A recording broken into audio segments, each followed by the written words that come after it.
Hello students. तो आज की क्लास में हम कुछ श्लोक्स करेंगे जिनको एमसीक्यू की फॉर्म में मैं बताऊंगी, जो कि आरएबी के लिए इम्पोर्टेंट हैं। इस तरीके से जो है वो एक या दो क्वेश्चन आते हैं। ठीक है। तो सबसे पहला क्वेश्चन है हमारा, फिल इन द ब्लैंक एव मन्यते कर्तारम सुखम दुख्यो। ठीक है। तो क्या है आत्मनम एव मन्यते कर्तारम सुखम दुखम। ये कहाँ से लिया गया है?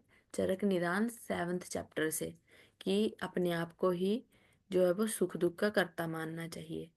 नेक्स्ट है, फिल इन द ब्लैंक ही भेषज्या प्रयोगा पर्याप्तिम अभिनिवृत्तेति। तो ये कहाँ से लिया गया है? काल, जो आहार परिणाम कर भाव है हमारे 6। ठीक है, उसमें जो काल आता है पर्याप्तिम अभिनिवृत्ति, तो ये किससे रिलेटेड है? काल से रिलेटेड। ठीक है। उसके बाद है, ना ही अरजस्कम फिल इन द ब्लैंक परिवर्तते। तो न ही अरजस्कम तमह परिवर्तते।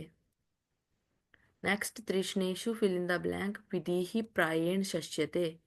तो बात पित घना। ठीक है।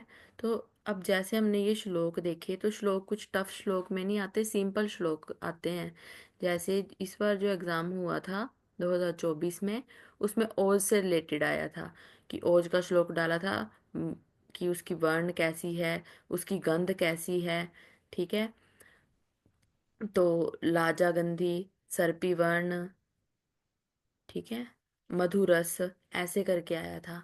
तो वो पूरा श्लोक की फॉर्म में था। तो इसमें भी देखो तृष्णेषु लिखा है, तो हमें पता है कि बिना वात और पित्त के तृष्णा नहीं होती। जैसे विसर्प से रिलेटेड भी क्वेश्चन आया था, वो भी क्या है? श्लोक की फॉर्म में आया था कि बिना रक्त और पित्त के जो है वो विसर्प नहीं होता। तो श्लोक को पहले ध्यान से पढ़ना है, श्लोक जो है वो टफ नहीं होते। जो आरएबी में जो पैटर्न है वो इजी पैटर्न रहता है, बस हमें थोड़ा फोकस होके उसका आंसर करना है। ठीक है। तो थैंक यू सो मच।